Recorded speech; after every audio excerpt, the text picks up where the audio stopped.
Hei. Tai šiandien atvažiavau su Rolls Royce'u, turiu keletą darbelių pasidaryti Kaune ir noriu padaryti jums automobilio apžvalgą, kas šiaip stebina, šauktukas yra, nes langų skysčio trūksta. Bet kas stebina, kad kuro sąnaudos yra 17,5 litro ant 100 km.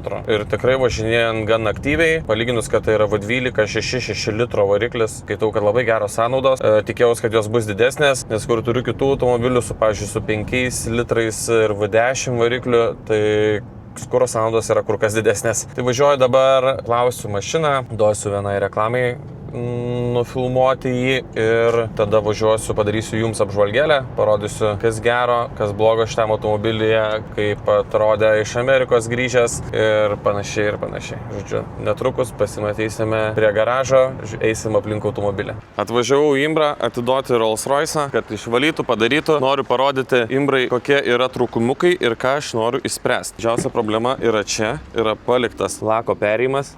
Jį reikėtų panaikinti. Nežinau, ar yra įmanoma įspręsti čia tokią problemėlę. Padailinsim.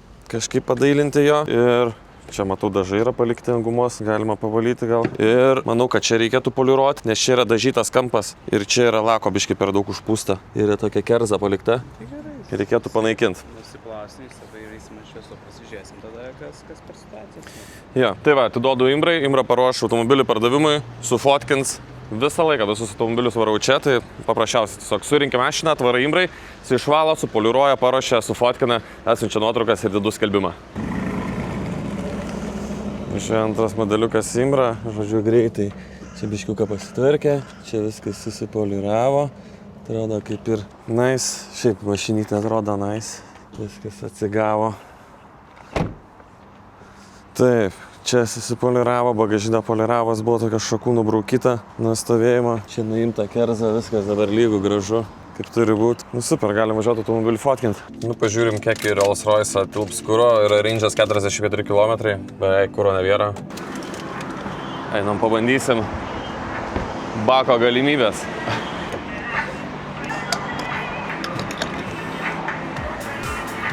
Nu, 100 eurų jau tilpo. Važiuojam toliau ir išmušu. 71 litriukas įbėgo benzino. Einam, susimokėsim, važiuojam sufotkinti automobilį. Tai va taip atrodė šitas Rolls Royce Ghost. Žodžiu, būna gaunu tokių komentarų, parodyk savo parduodamas mašinas, kitų tik tai komentuoji. Nu tai viena iš parduodamų automobilių turiu čia, kurį dabar iš tikrųjų tik tai dabaiginėsim, ruošime pardavimui. Žodžiu, dabar ridos yra 41 000 km. Automobilis, kaip matėt iš CarVertical nuotraukų, buvo trauktas balta plėvelė, jinai yra nuklijuota. Šitas ketvirtis yra remontuotas, ko pasekoje yra dažytas automobilis toj vietoj. Čia galime matyti perėjimas, kur yra lako, dar nesupoliruotas, nepadarytas iki galo. Aš automobilio rinkos vertę vertinu apie 110 000 eurų.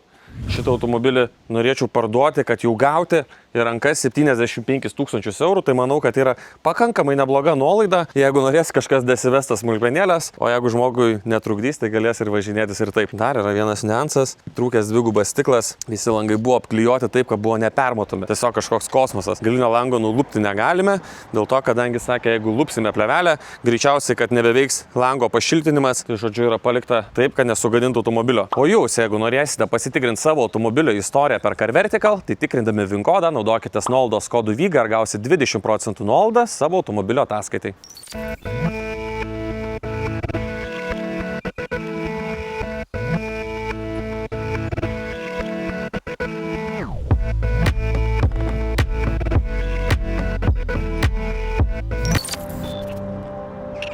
Nu, atvažiavau prie Žalgirio areną su Sviksu.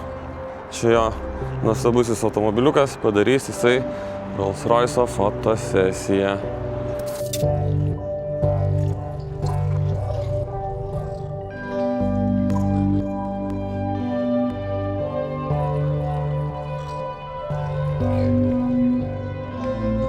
Tai atvažiavau ant Kauno Akropolio stogo, padarysim greitą apžvalgėlę Rolls Royce'o. Noriu ką parodyti. Į šitą automobilį yra įdėtas kiniškas toks priedas, kad būtų CarPlay, o kaip tik persijungia, tenai, kabo kažkoks USB laidas.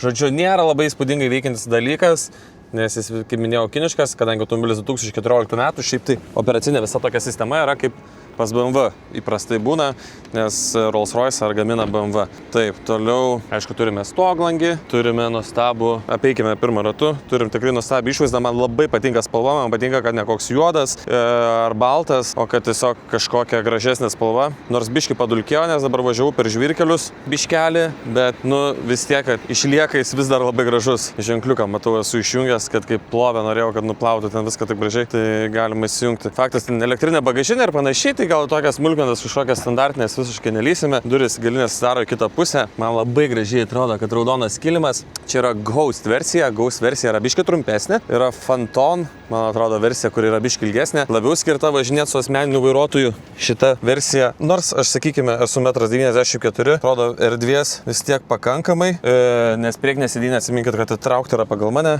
Čia turime medinį staliuką, pasičiaškavot, valgyti, dėtuvę. Čia taip atsidaro, jeigu noriu, kad čia vėjukas pūstų. Jei nenoriu, uždarau.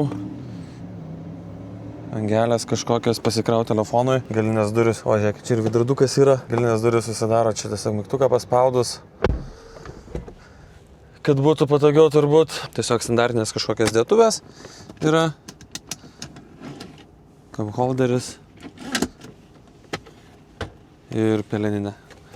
Parūkyti gale. Muzikos sistema labai gera, garso izoliacija, aišku, tokiam automobiliai yra labai gera. Galėsiu irgi netrukus parodyti viską. Galės sėdynė šildomas, šaldomas. Tokia, aišku, kaip Rolls-Royce jau turbūt, kad čia nėra kažkokie dideli privalumai, kai tiesiog, man atrodo, tokia standartinė komplektacija, kaip ir, man atrodo, kad gera labai garso sistema. Irgi tiesiog, kas dėsi Rolls-Royce, pigios kolonėlės. Kažin, ar net aplamai įmanoma yra tokia opcija užsakyti kažkokią pigią versiją tenai. Tai variklis yra 420 kW, 563 arklio galios, V12 6,6 litro twin turbo. Tikrai užtenka šitam automobiliui, šiaip tai net negalvojau, kad taip gerai bėgėsis ir trauks. O kuro sąnaudos yra tikrai labai maloniai nustebinusios, nes jos yra...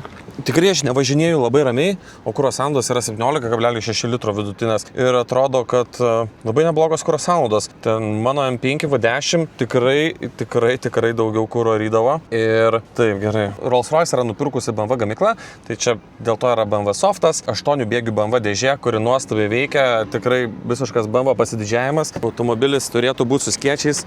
Amerikoje dažnai pavogia jos, kaip ir buvo šiuo atveju. Tai skėtukai kiti 1000 eurų yra užsakyti. Mašina turi tikrai labai gerą garso izoliaciją.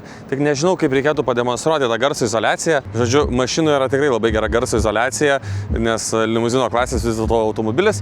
Ir tiesiog dabar atsuku pilną garsą ir groja tikrai įspūdingai. Ir duris uždarytos, atrodo, triukšmo daug nėra, bet kai atidarai, pažiūrėkit, kas daro.